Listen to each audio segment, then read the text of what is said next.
מוסד שקמה זה מקום שהוא הבית, ואחרי 7 באוקטובר הילדים האלה היו פשוט אבודים, והמוסד היה כל כך חסר להם, הם התגעגעו לזה, הם היו זקוקים לזה, זה היה עוגן בשביל הילדים שלי. בגלל כל הכאוס כאן באזור הצפוני של העוטף, המוסד הפסיק לעבוד, ובעצם כל המרכז שהמוסד מעניק פה לנוער התפזר.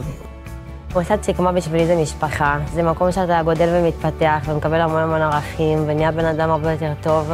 זה כל החיים, זה המקום בו התחנכתי, בו התעצבתי, תבנית נוף מולדתי האמיתית. מוסד שקמה זה מוסד בלתי פורמלי, שהוא דורש מחניכים להפעיל את עצמם. אם זה לכתוב הופעות, אם זה לעבוד בקבוצה, אם זה להדריך חניכים אחרים. המוסד הוא חלק מאוד מאוד מרכזי מהחיים שלנו. זה סוג של חממה מיוחדת, ייחודית, ראויה להערצה. הפעילות של מוסד שקמה היא ביד מרדכי.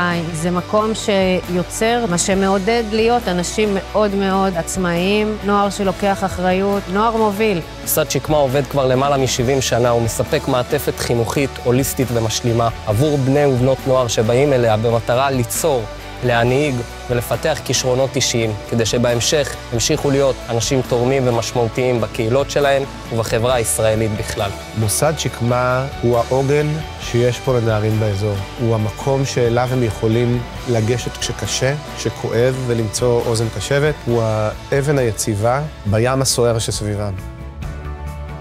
אנחנו קוראים לכל מי שיכול לעזור, לתת יד בהקמת מוסד שקמה מחדש. אני חושב שהניצחון שלנו הוא החזרה לשגרה, והמוסד הוא את השגרה שלנו. מוסד הוא מקום כל כך מרכזי בצפון העוטף ובכל האזור הזה, וחשוב שהמוסד יחזור כדי שהנוער יוכל להרגיש חלק משמעותי בתוך הקהילה הזאת, ובתוך השיקום של הקהילות שנפגעו כל כך קשה מאז 7 באוקטובר. לרוב החניכים של המוסד עד כדי כך חשוב, שגם אם הם לא נמצאים כרגע בבית שלהם, אז הם יחזרו בשביל המוסד. אין מצב שהמוסד לא קיים. זה פספוס עצום. מוסד חינוכי שקמה הוא מסגרת חינוכית בלתי פורמלית שנותנת מענה ללמעלה מ-200 ילדים, בני ובנות עוטף עזה. ב-7 באוקטובר נחתה עלינו הטרגדיה הלאומית, כמו על כל מדינת ישראל. אחרי שנה שלא היינו כאן בשביל הנערים והנערות שלנו, אנחנו בונים את המוסד מחדש, את הבית האזורי החינוכי היחיד שידע היום לקחת אחריות על למעלה מ-200 ילדים, שלא יהיה שום נער או נערה שיבקשו מסגרת חינוכית בלתי פורמלית, מעצימה ומגבשת,